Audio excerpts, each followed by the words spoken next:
people and gave to people who sued me, who lied on me, who betrayed me, who broke my heart and let me down. I have been betrayed so many times that when you don't betray me, I'm shocked. I'm scared to believe that you might be real.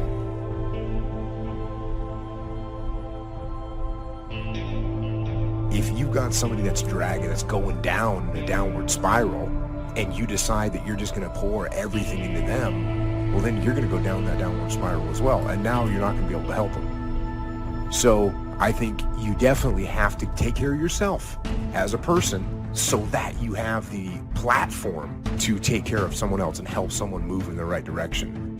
Oftentimes when you think you're helping someone, you're really just enabling them. You got to detach. You got to make sure you're not becoming emotional. You got to make sure that you're seeing the person and the situation for what it really is. Not what you want it to be, but what it really is, who they really are, what they are really doing. And then when you're detached, you got to make logical decisions from that point of detachment to decide whether this person can be helped and how far you're willing to go to help them. And you got to remember, you can't be a hero to everybody.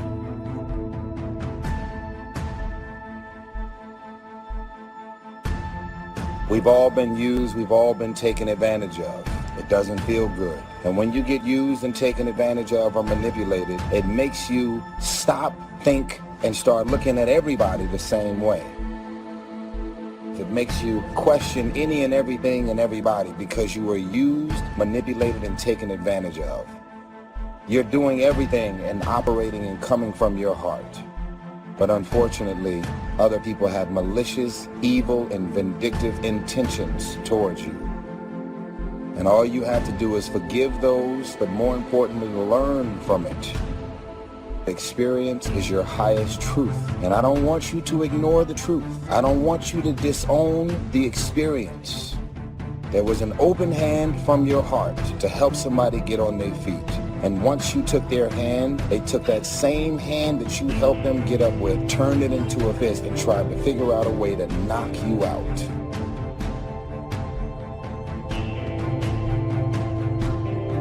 Sometimes it takes you a minute to process what to do when right goes wrong. You're not ready for a new relationship because you can't figure out what happened in the old relationship because you said, I gave my very best and it went wrong, and so I have lost confidence in my best. Because you left me with the notion that maybe my best isn't good enough. So I'm not sure that anybody will ever see my best again. Because I did it from my heart. I did it from my heart. And now I know what young people do not know is that right can go wrong.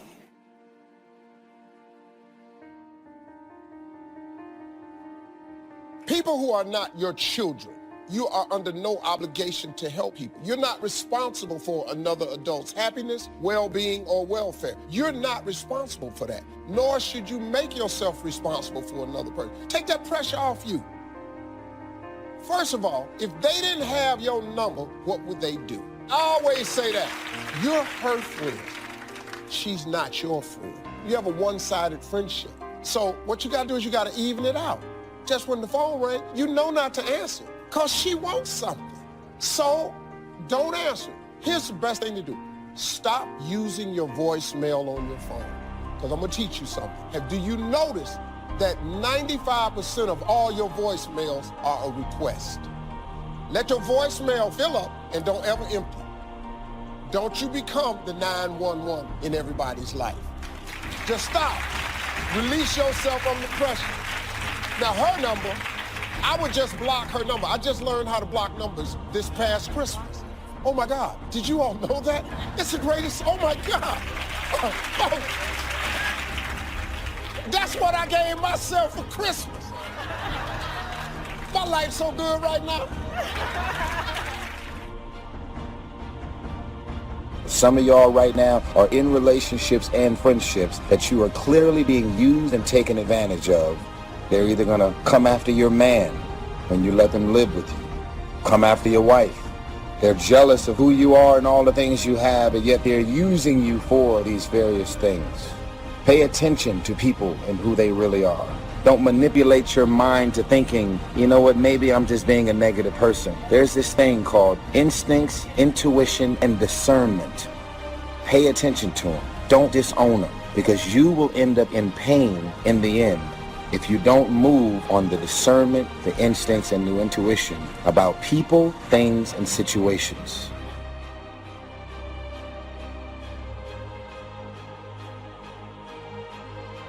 Despite the fact that these are some of the clearest, most easily recognized elements of strong character, in the real world, they're also some of the most difficult to find. It seems it's always been that way.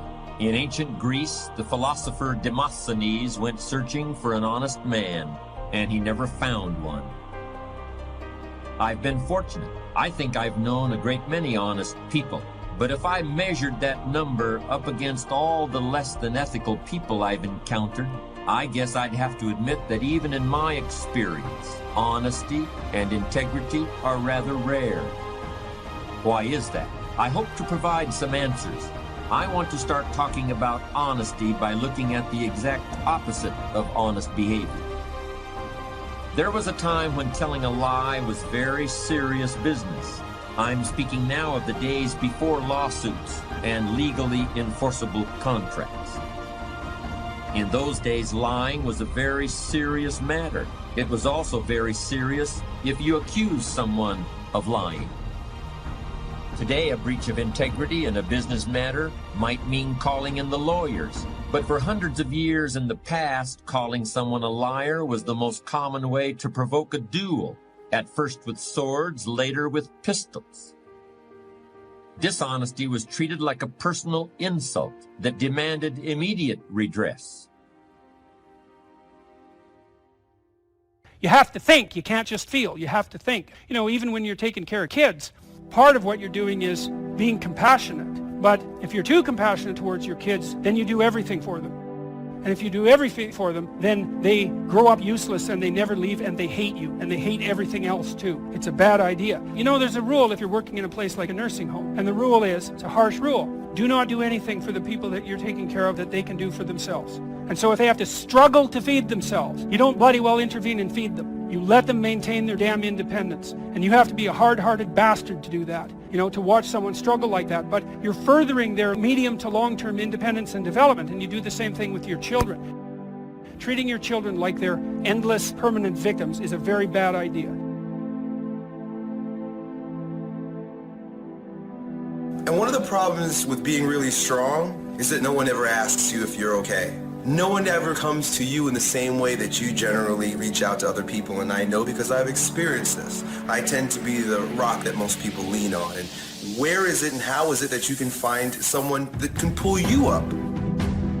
It has been a challenge of mine, and it's something that really used to bother me at a real visceral level for so many years. I'm to the point where I wanted to cry. Because it's like, who can I lean on? And I know that's your problem. I know that's what you're dealing with. And you're asking me, how do I go find a mentor? How do I find someone that can support me? What I've found is that there are two types of mentors that have been most valuable in my journey to becoming a stronger version of myself. That through books. You're going to find that there are certain individuals who have written volumes and volumes of text that will support you in almost every area and endeavor in your life. But you also need someone who's there with you, who's talking to you, who you can touch and see, who's going to support you. And it's not easy to find that type of person. In fact, those that are more able to help you than others in that regard are really busy. Their time is spoken for on so many different levels. When I say I have mentors and I go see mentors, it's not that I was so lucky that some older man took me under his wing. But to get the undivided attention of someone who you know has that magnetic strength that we mentioned earlier that you have, you're going to have to trade a portion of your energy with that person so that they can give you that, because their time is valuable.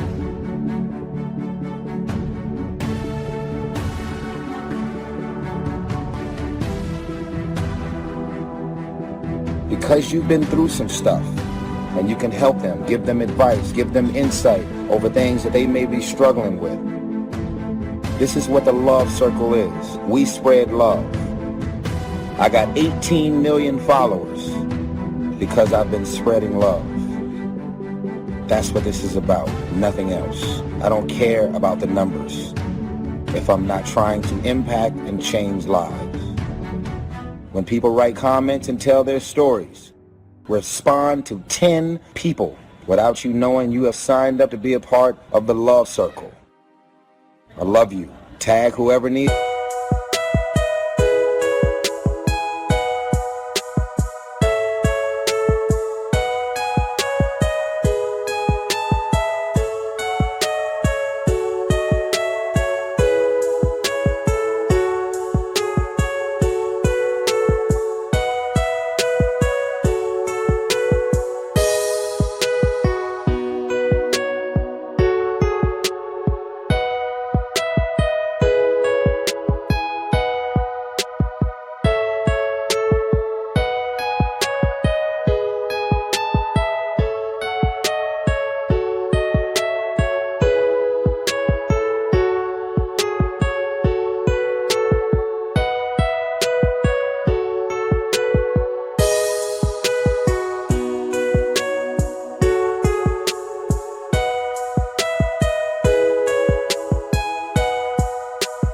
To see this video and make sure you share it.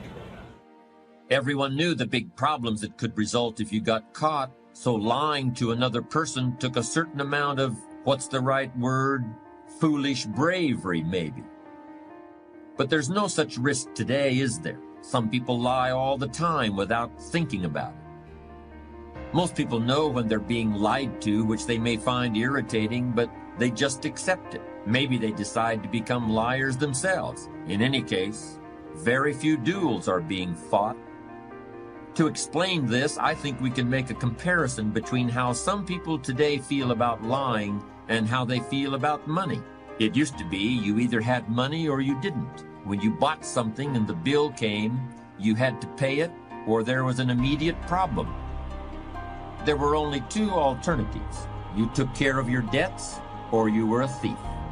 Some people would literally take their own lives if they couldn't honor their debts. I'm sure we agree that's not exactly true any longer. Many people don't feel the same kind of personal responsibility about paying debts promptly. And today, of course, we can put off paying for our purchases as long as we can make the minimum payment on our credit card. That pain that comes with having to shell out hard cash for something, the pain of maybe having to give something up in order to have this thing, we can avoid that pain. We can put it off indefinitely as plastic debt. Of course, there's going to be a high rate of interest on that debt, and the balance due can quickly mount up, but most people don't even think about that. It's a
price they're willing to pay in order to have exactly what they want right now.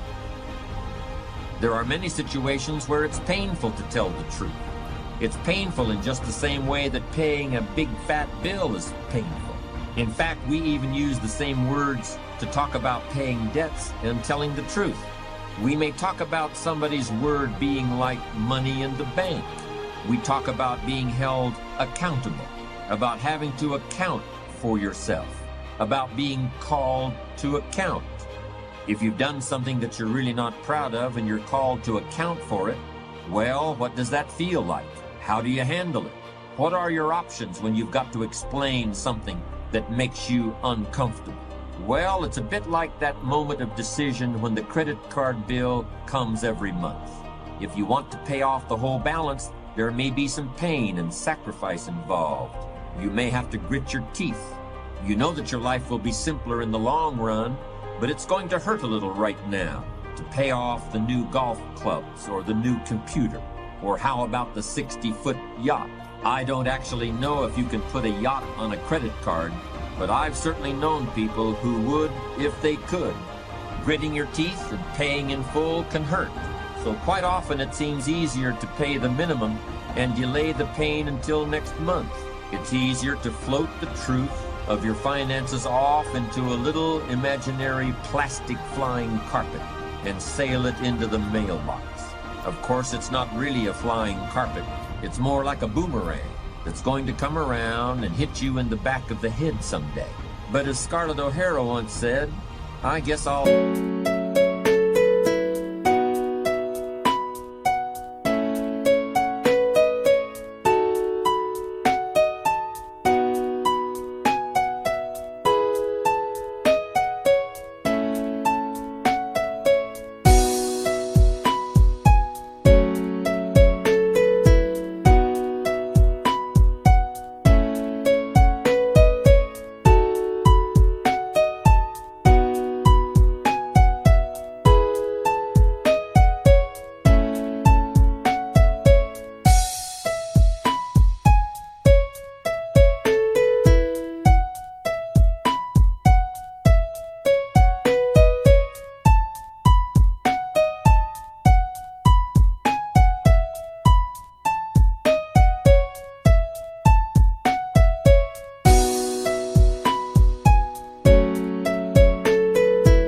Think about that tomorrow. For the time being, it's gone with the wind. Let me give you some good advice about avoiding a bankrupt character. Pay your ethical debts. Keep your integrity in the black. Face ugly realities with the truth as soon as they appear. When you feel that temptation to hedge, resist it immediately. Don't treat it casually. Treat it like a grease fire in the kitchen that you've got to put out before it burns your house down or fills the whole place up with so much smoke that you can't see where you're going anymore. Because that's exactly what will happen when your ethical capital runs out. You just won't be able to see where you're going anymore. Here's another way that being untruthful is like buying on credit. They're both addictive. At first, they both go down so easy, and they leave you wanting more. Any addictive behavior offers a simple, short-term escape from a problem. But that escape becomes more and more complicated as time goes on. Lying can get extremely complicated. You've really got to have an outstanding memory to be a good liar, because you're always having to create more lies that are consistent with the one you told in the first place. I'm sure we have at some time been caught up in a dilemma like that. Shakespeare had it right all along. What a tangled web we weave when at first we practice to deceive. Maybe you think I'm being a bit tough here. Am I really saying that in every instance you've got to tell the truth, the whole truth, and nothing but the truth? So if somebody asks me, how are you today? I'm supposed to say, well, I gotta be honest with you, I have a sore finger. Last night I had...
headache, and I've got to admit that my foot hurts a little. No, that's not what I mean. In fact, I think there are many times when some flexibility with the whole truth and nothing but the truth is called for, and I'll be discussing those later. Outright lying, however, planned lying, lying with an ulterior motive, lying for personal gain, that kind of lying is definitely something to be avoided. But untruthfulness is so tempting today, and I want to spend a little more time on it. I want to make a clear distinction between what I call foolish lying or silly lying or stupid lying and lying that is downright evil and poisonous to the character. Boasting, bombast, blarney, bragging, these are all the same thing. They're always floating around in the atmosphere, and they can affect you at any time like catching a cold. They're mostly harmless unless you start building a whole personality around them, which has definitely happened to some people. I should mention that there's such a thing as boasting in reverse, too. People who flaunt their frugality, people who poor-mouth, people who are oppressively ostentatious in their lack of ostentation. This is actually becoming a bit more common. Keep an eye out for it.